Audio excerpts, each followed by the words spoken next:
Now we go on with emerging industries and their role in Europe's industrial renaissance.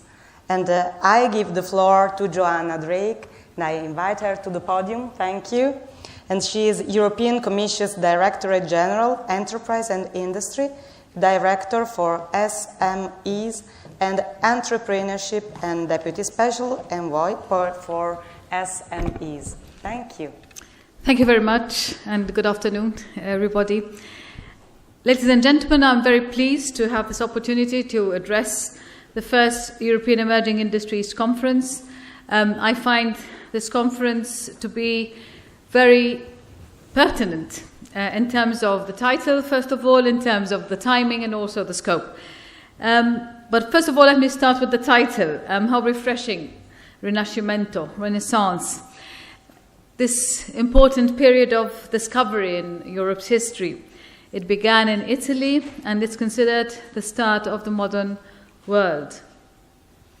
The Renaissance stood for renewal, revival, based on a rediscovery of ancient Greece and Rome, as well as a new beginning characterized by intensified scientific and geographical discovery and exploitation of human potential.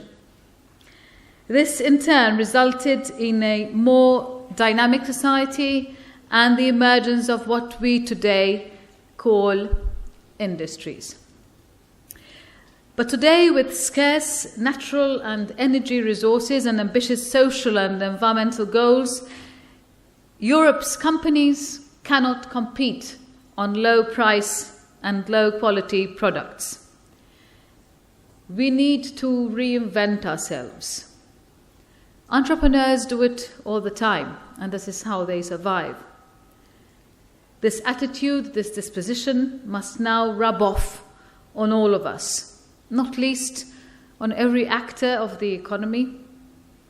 And of course, we've just heard the Italian SME envoy, Dr. Tripoli, talk about the spazio da recuperare, what we need to recover for SMEs, for the small, for the micros, those who are still creating jobs.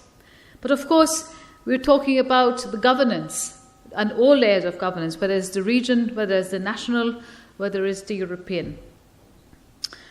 And therefore, we need to reinvent ourselves in order to turn more of these reinventions into innovative products, into perhaps more resource efficiency and also higher value added to compete in global markets. And this is why we are embarking on a new European industrial renaissance that shall stimulate renewal and modernization across Europe's industries, as set out, in fact, in the Commission's communication bearing the same name. This modern renaissance will require companies and not only to build on their existing know-how, but also to collaborate with other companies within and beyond the traditional value chain. This means that they must engage in discovery across the sectors and beyond the borders to gain the knowledge, the skills, and partners that will drive the transformation of existing industries or result, actually, in totally new industrial value chains, the so-called emerging or emergent industries. What about the timing of this conference?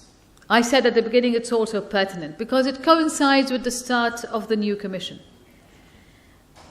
This is very recent. The new Commission is only 13 days old.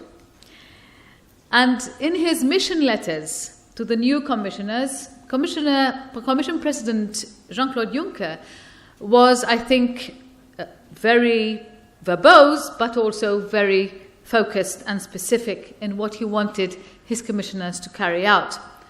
And he stated that the new Commission has an obligation to make a fresh start to strengthen economic recovery and to build a Europe that delivers jobs and delivers growth for its citizens. We need a Europe that delivers. President Juncker has also set out clear priorities that Europe must maintain its global leadership in strategic sectors with high value jobs, and that the share of industry in the EU's GDP should be brought back to 20% by 2020. It is less than 16% today, so not a mean feat, 4 percentage points to raise it in only 6 years or less. And this, however, does not mean returning to the old way of doing things or doing more of the same. Tomorrow's challenges and also our evolved consumers expect much more. They are calling for products, for services that will satisfy tomorrow's needs, not only today's, but also tomorrow's needs that are becoming even more complex.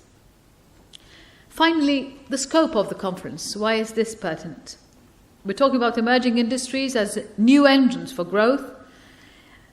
And the recent conclusions of the Competitiveness Council emphasize the importance of maintaining a vigorous and competitive economy and a strong industry across the whole value chain.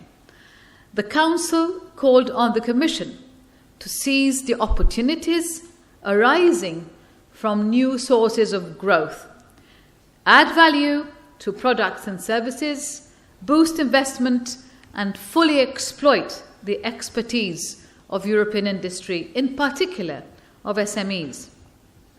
What does this call for? It calls for more entrepreneurship, which is, even as Dr. Tripoli said, it is an attitude, it is a mindset. It calls for more innovation, but it also calls for better synergies, better collaboration across and along value chains, and also for the redefinition of industrial value chains.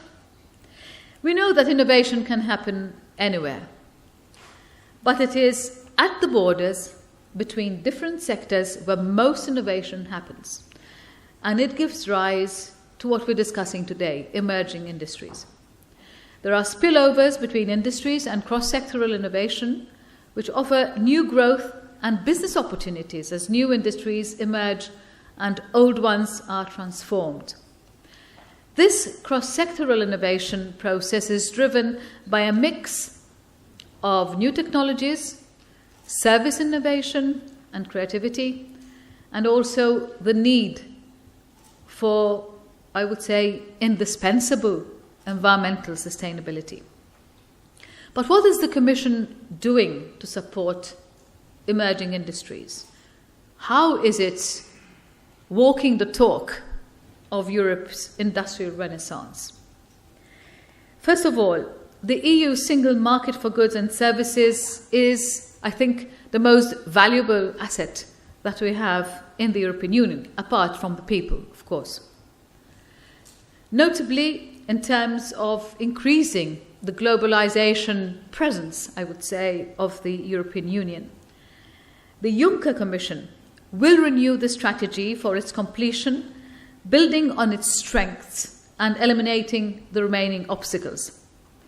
You may or may not know, if you have had a look at the organigram, the recent organigram of the new Commission, that the single market portfolio, in other words, the old DG Markt, or half of it actually, has been merged with our DG, the one where I came from originally, that is Enterprise and Industry, which, by the way, beginning of next year will be called DG Growth. I think very appropriate. We've got the idea of idea, enterprise, meeting, opportunity, the market. What's a better formula for reinventing ourselves, as I said at the beginning? So this new DG, with the name of DG Growth, will now be under the responsibility of Commissioner Bieńkowska. She will be therefore the Commissioner for Growth, Internal Market, Industry, Entrepreneurship, SMEs. This sends a very strong signal to business of the EU's commitment to establish a competitive framework for its industry by, first of all, completing the internal market, unblocking the remaining obstacles, untapping the unlocked potential, including in emerging areas. But how are we going to exploit this potential? In order to do so, we must first of all understand where the new areas of activities are and what is driving them.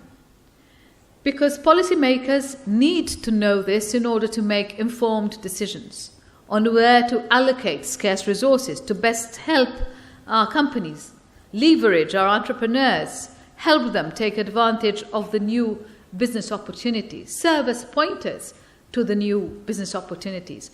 And to this end, the European Cluster Observatory identifies and analyzes where and how clusters of related industries are transforming themselves and where new specialization patterns give rise to the emergence or renewal of industries. This work is complemented by the Business Innovation Observatory, which delivers intelligence on the latest business and industrial innovation trends across Europe.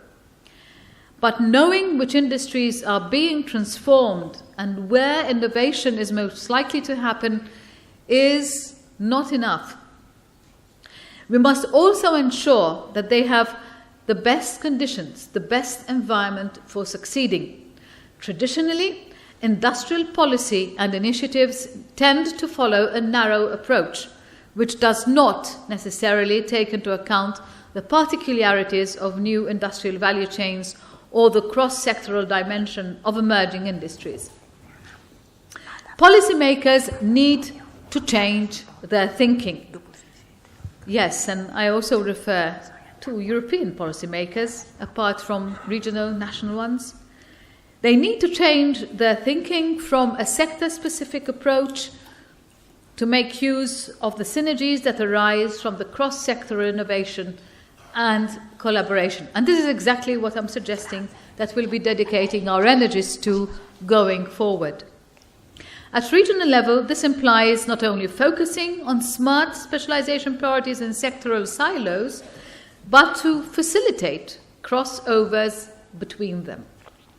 Emerging industries largely build upon a combination of different competencies, so an environment that establishes and supports close contacts within and beyond industrial sectors is a key factor for their success.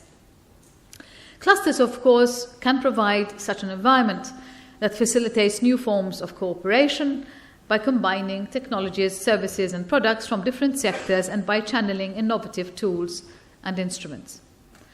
The European Industrial Renaissance communication calls for a better use of the potential of clusters to create favorable innovation ecosystems for groups of SMEs as a means to promote growth.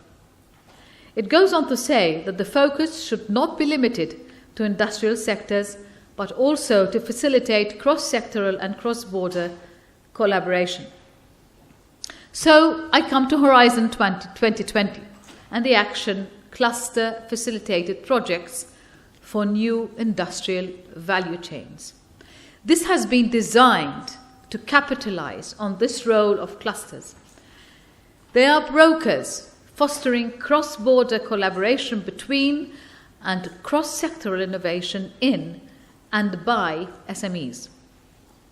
With an estimated 140 million euros for the 7-year period, it will support at least 3,000 SMEs by 2020 that shall develop and test solutions for value chain innovation. This leads me to say a few words about how best to support new entrepreneurs and specialized SMEs in emerging industries. I think the key words here are flexibility, simplicity, and ease of access. Existing business support initiatives are still very much addressed to traditional industries and implemented according to old-fashioned administrative principles which do not reflect the industrial or technological reality of the 21st century. And therefore, this is why I am very pleased to present to you the SME instrument. I'm sure some, if not all of you, have already met this instrument or heard about it. This is a transversal action that applies right across Horizon 2020 program. And what does it provide? It provides actually easy innovation support. 3 words which I think are music to many SMEs, innovation-led SMEs. They provide easy innovation support to individual SMEs in the form of lump sums of up to 50,000 euros for the development of the first phase of their needs, and that is having a feasibility study in order to test the marketability of their idea.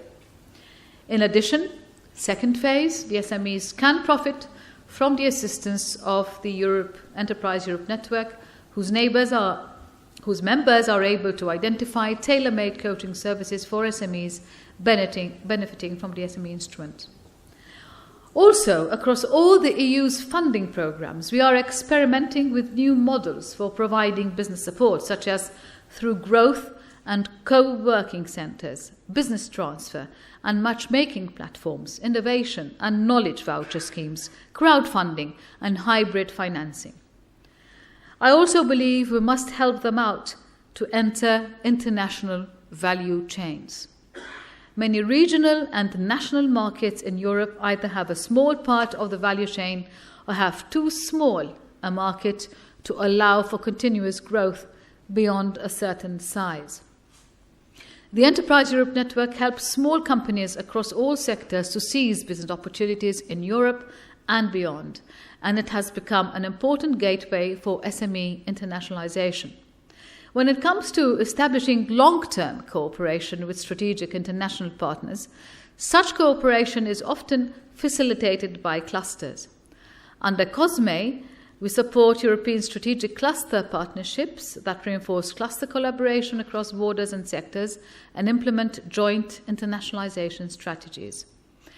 And the European Cluster Collaboration Platform, with more than 950 registered cluster organizations, facilitates the search for European and international partners.